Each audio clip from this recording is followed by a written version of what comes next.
Good morning. Today we will discuss about the anterior triangle of the neck.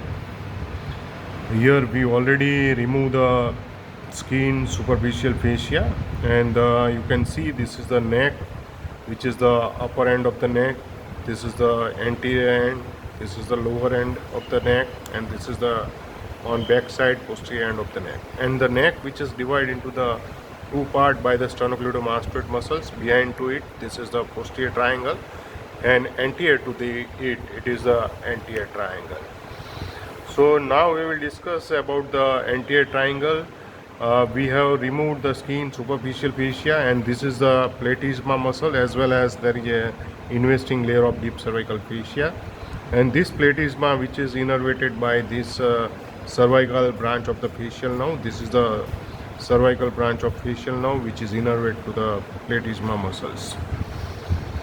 Now we will discuss about the anterior triangle, which is divided into the further four triangle, basically 3.5 triangle. One is the unpaired triangle, it is the submental triangle. Remaining three triangle, digastric triangle, carotid triangle and muscular triangle are the paired triangle, and the submental triangle, it is the unpaired triangle.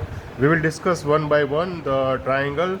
The first triangle, it is called the submental triangle. It is only seen from the front view, and it is an unpaired triangle, and on both sides it is bounded by the anterolaterally by the anterior of digastric. So this is the both side. This is the left side of anterior of digastric, this is the right side of anterior of digastric, and base, which is formed by the hyoid bone. So this is the base, and the apex, which is the meeting point where there is a symphysis menti, and the roof, which is formed by the, we already discussed most of the all triangle of the anterior triangle, roof which is formed by the here you can see this is the skin superficial fascia. Deep to it there is a investing layer of deep cervical fascia and platysma muscles. These are the roof which is formed, as well as here you can see inside the roof this is a anterior jugular vein inside the investing layer of deep cervical fascia on the both side, right and left sides.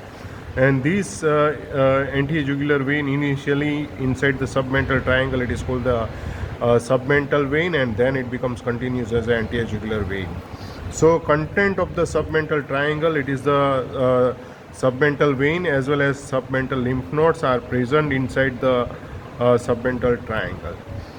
Floor, which is formed by the, this is the muscles, which is the floor which is formed by the myloid muscles, and it is the gutter in shape, diaphragma oris. It is also called the diaphragma oris, which support to the tongues. Next triangle, it is the digastric triangle. This is the digastric triangle. It is also called the submandibular triangle because it is just beneath to the mandible. That's why it is called the submandibular triangle or digastric triangle. Now we will discuss the roof. It is the same as skin, superficial fascia, investing layer of deep cervical fascia, platysma are the roof which is formed, as well as it is the cervical branch of the facial nerve which is lies inside the roof. Floor, which is formed by the three muscles. Here the first muscles just beneath to the anterior of digastric, it is the mylohyoid muscles. Under beneath to the this submandibular gland, the muscles, which is the second one is the hyoglossus muscles, and posteriorly from it is not seen here because we have not dissected the pharynx. So the medial constrictor, these are the three muscles which is making the floor of the digastric triangle. Anteriorly it is formed by the mylohyoid muscles, middle it is formed by the hyoglossus, and posteriorly there is a middle constrictor muscles. The boundary of the digastric triangle, which is formed by the anteriorly and inferiorly by the anterior of digastric,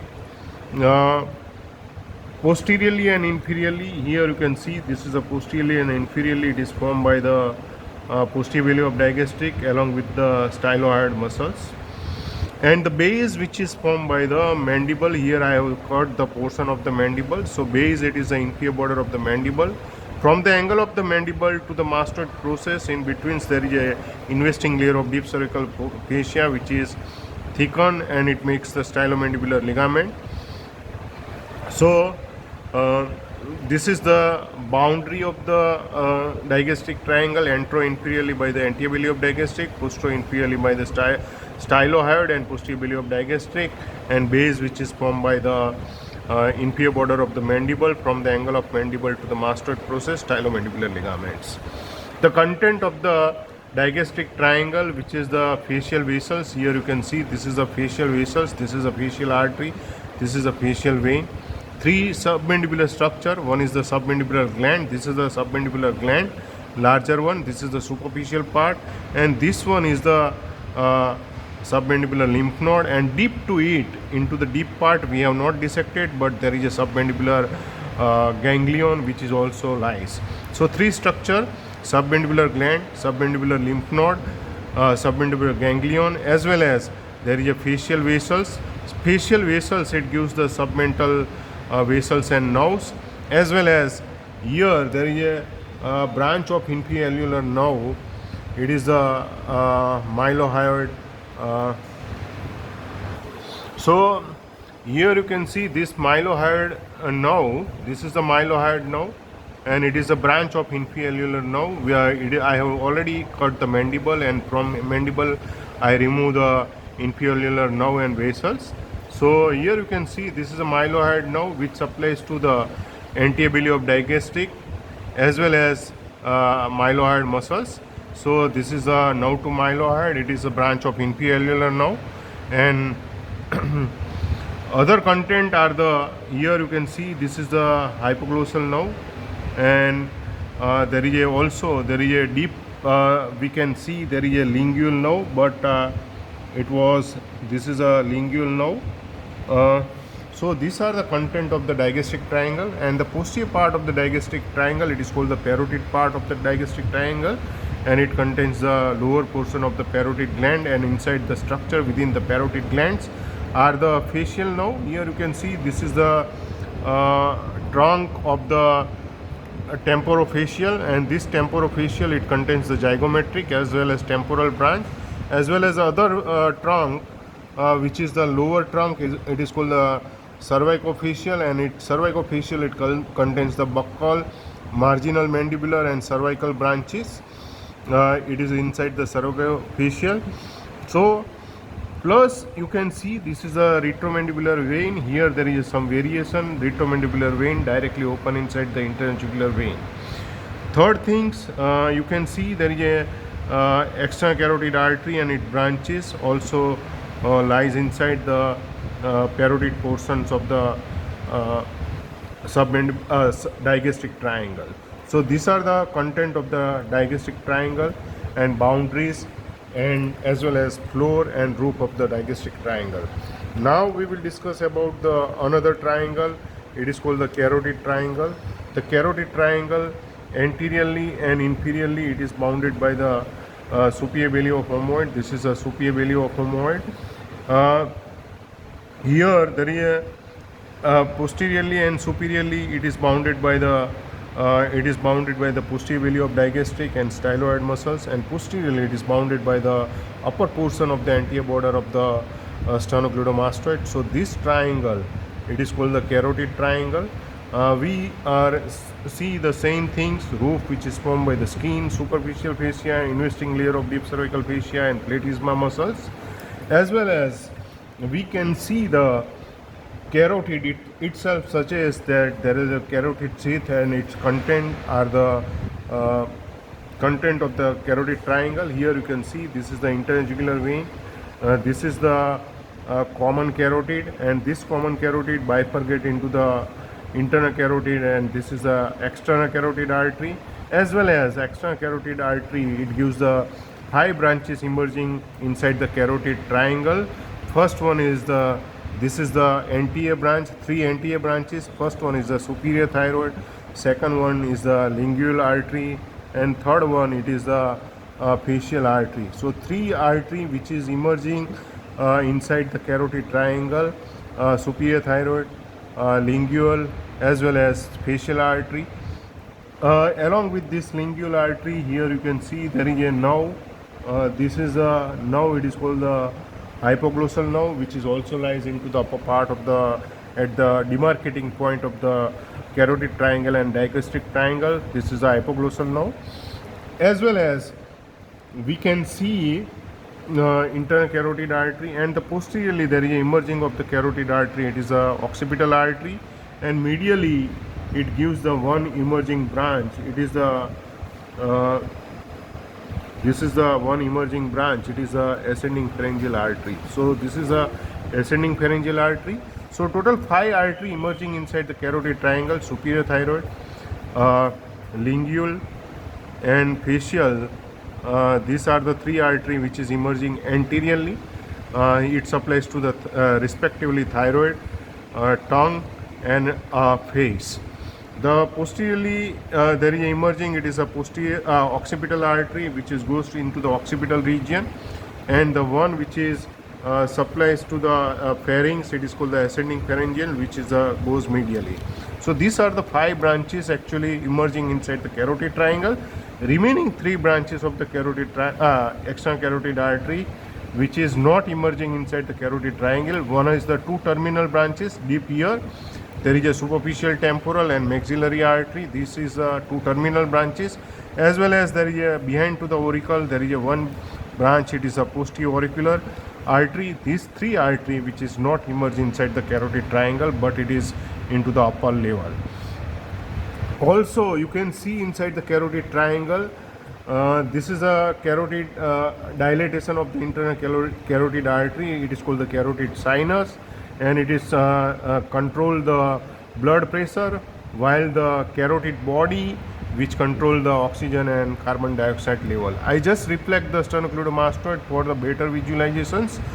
Here you can see there is a 3 cranial nerve which is also inside the carotid triangle. Here the most posteriorly this nerve which is it is the spinal accessory nerve. This is a spinal accessory nerve which gives the branches to the sternocleidomastoid as well as the trapezius inside the posterior triangle.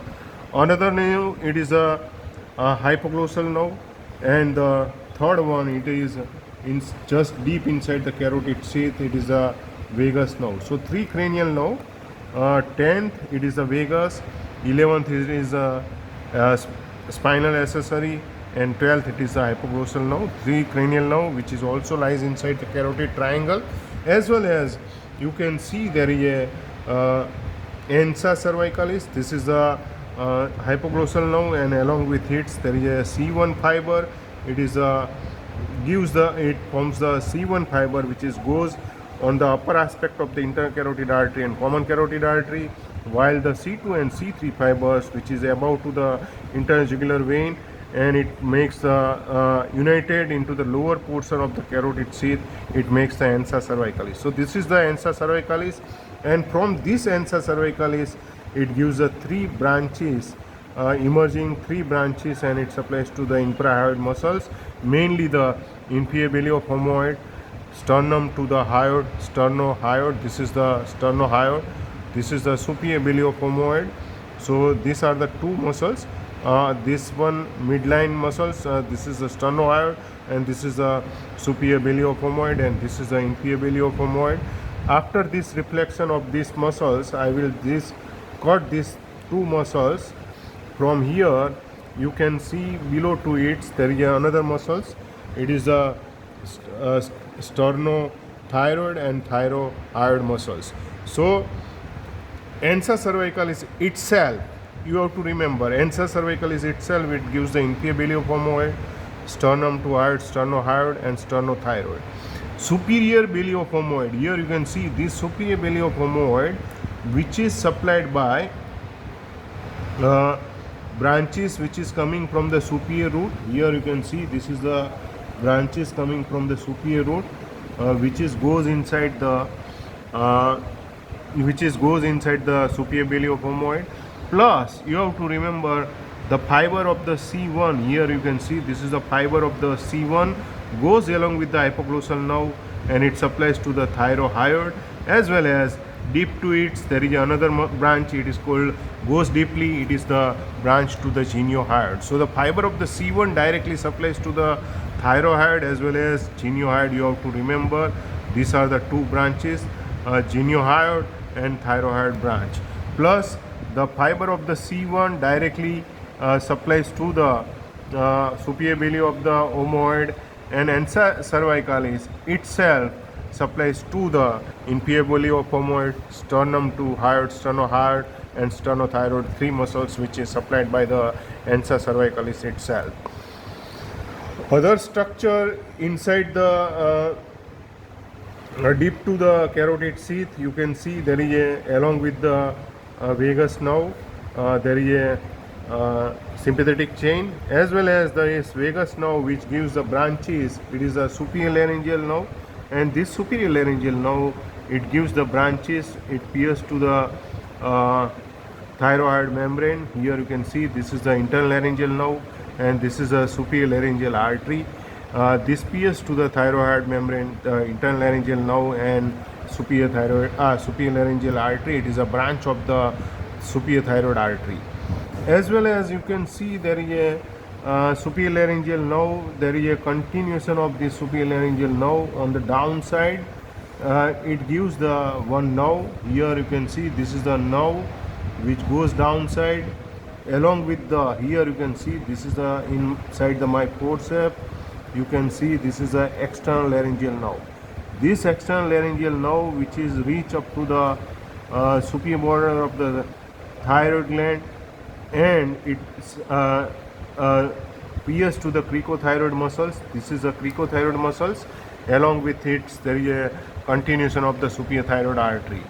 So always you have to remember, you have to ligate the superior thyroid artery near to the gland, and inferior thyroid artery ligate away from the gland, because along with it there is a external laryngeal nerve. So these are the structure which is lies inside the carotid triangle. And the last one is the triangle. It is the anterior midline triangle.